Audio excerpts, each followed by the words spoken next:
Olá, boa tarde. Você acompanha agora as principais notícias do Brasil e do mundo desta quinta-feira. E a Comissão Parlamentar de Inquérito da Covid-19 está ouvindo hoje o empresário Otávio Facuri. Facuri é suspeito de financiar a disseminação de informações falsas sobre a pandemia. O depoente obteve no Supremo Tribunal Federal o direito de não responder às perguntas que possam incriminá-lo. Ele é vice-presidente do Instituto Força Brasil, que supostamente tentou intermediar a negociação de vacinas contra a Covid entre as empresas Davat e o Ministério da Saúde. O relator, Renan Calheiros, pediu para que um vídeo fosse exibido durante a comissão. No vídeo, o depoente aparece criticando a vacinação contra a Covid. Facuri foi questionado se tomou a vacina. Qual é a sua posição sobre a vacinação contra a Covid-19? Obrigado, senador, pela pergunta. Minha posição sobre a vacinação... Primeiro eu vou responder sobre a minha posição sobre vacinas em geral. Simples citação de que todos os meus filhos são vacinados normalmente com as vacinas que se dá como criança, durante a fase de infância. Minha posição em relação a vacinas é que elas têm que ser adquiridas e oferecidas pelo governo, porém, elas ainda hoje se encontram em estágio experimental, segundo o site, segundo as informações do FDA americano e também da Anvisa. Apesar da Anvisa ter dispensado a fase 3 para que ela fosse aplicada, ela ainda está em fase 3 de testes. Portanto, a minha posição é que elas não devem ser obrigatórias e devem, para a minha família, pessoalmente, eu aguardo o término dos testes para que elas sejam, para que eu possa decidir então se imunizo a minha família ou não. O senhor se vacinou? Não. Nem vai? Por enquanto, não. A Agência Nacional de Vigilância Sanitária já afirmou em outras ocasiões que as vacinas aprovadas por elas são seguras e eficazes e que o termo experimental se deve ao fato de que esses imunizantes foram autorizados com os estudos da terceira fase ainda em andamento. E olha só, hoje é o último dia para os microempreendedores individuais acertarem as contas. Quem está devendo impostos precisa pagar ou negociar com os credores, sob o risco de ter um nome incluído na dívida ativa da União. Tornar-se um microempreendedor individual no Brasil foi a saída encontrada por muita gente para complementar a renda ou fugir do desemprego. Segundo o indicador de nascimento de empresas da Serasa Experian, a cada 2 segundos nasce um MEI no país. É isso mesmo, a cada 2 segundos. E a Valquíria foi uma delas. Tornou-se MEI em 2015. Eu dou aula de culinária. E teve uma oportunidade de dar uma aula para uma empresa e eles precisavam da nota fiscal. Então eu abri o MEI por conta disso. Só que o contrato duradouro terminou antes do previsto e a professora não precisou mais emitir nota. A empresa caiu no esquecimento e ela simplesmente parou de pagar o Simples Nacional por anos. Um tempo atrás eu até fui ver para poder começar a pagar novamente, né? E aí eu vi que eu já estava com dívida. Uma hora a conta chega e a Valquíria só descobriu os impostos devidos perto da data limite para quitar os débitos, 30 de setembro de 2021. Somente até essa data, o microempreendedor pode parcelar as dívidas junto à Receita Federal. O parcelamento pode ser feito em até 60 vezes, desde que a parcela mínima seja de R$ 50. E a Valquíria aceitou a proposta. Falei, não, vou fazer porque eu não quero complicações para frente, não. Quero ficar certinha. Os débitos em atraso são enviados para inscrição em dívida ativa da União. E apesar de não perder o CNPJ, do CNPJ não ser cancelado, o microempreendedor que não paga suas dívidas perde benefícios tributários e direitos previdenciários. A partir do momento que ele entrou em dívida ativa, né, ele pode perder a qualidade de Simples Nacional MEI, né, ele entra numa outra categoria, pode ser excluído do Simples Nacional pelo MEI.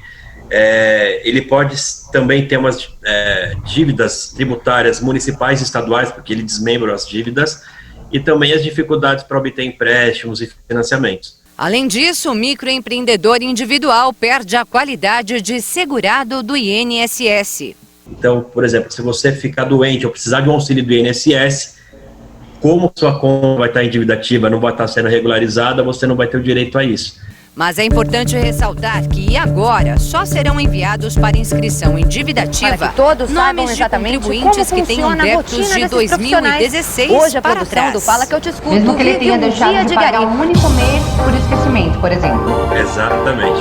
Então, ele tem que se atentar a esse período para poder fazer a regularização. Para quitar seus débitos, basta seguir as orientações. Ser doador Se a é pessoa um tiver gesto código de amor, acesso ao certificado de amor ao digital, ela próximo, consegue entrar de no amor portal do à MEI, vida. né, na Receita Federal, no Fala campo de uma coisa, parcelamento. tem 10 minutos que eu tô microempreendedor trabalhando, individual. talvez Aí ela nem consegue isso, já tô ficando seguir os cansada. passos, né, que o sistema Mas fornece, nem ela todo consegue mundo é por si premiado própria por fazer esse passar pedido por de parcelamento. obstáculos como Na estes. internet É possível encontrar vídeos explicativos. Tudo em nome da Nós vamos adrenalina. lá às opções do CIMEI.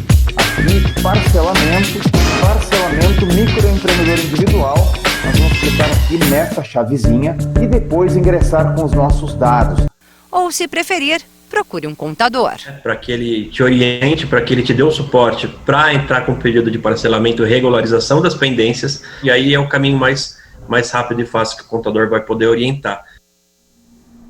E nos destaques internacionais, olha só, o ministro das Relações Exteriores de Israel faz uma visita hoje ao Bahrein.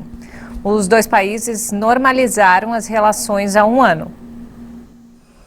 O ministro israelense das Relações Exteriores, Yair Lapid, desembarcou no Bahrein para inaugurar a embaixada de seu país na capital, Manama, um ano depois da normalização das relações bilaterais.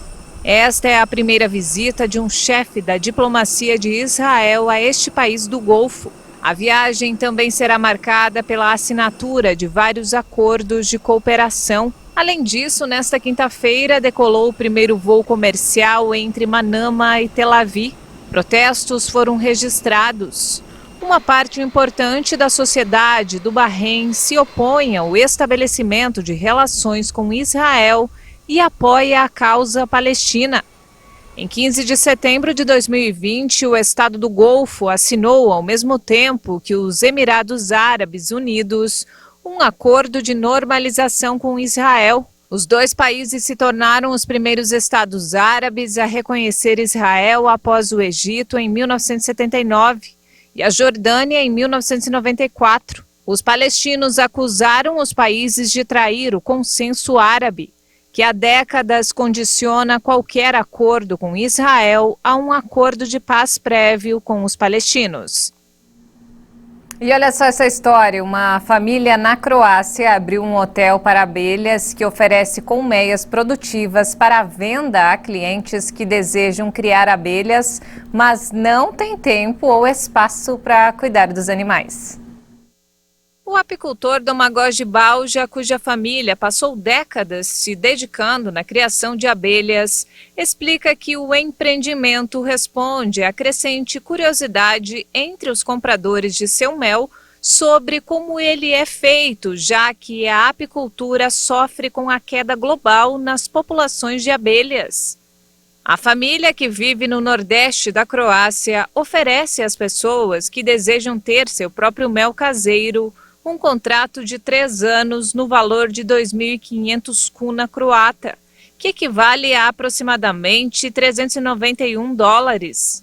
Durante esses 3 anos, metade da produção de mel é deles e a outra metade é nossa, disse Balja, acrescentando que uma colmeia pode produzir cerca de 30 quilos de mel em um bom ano, declara o apicultor.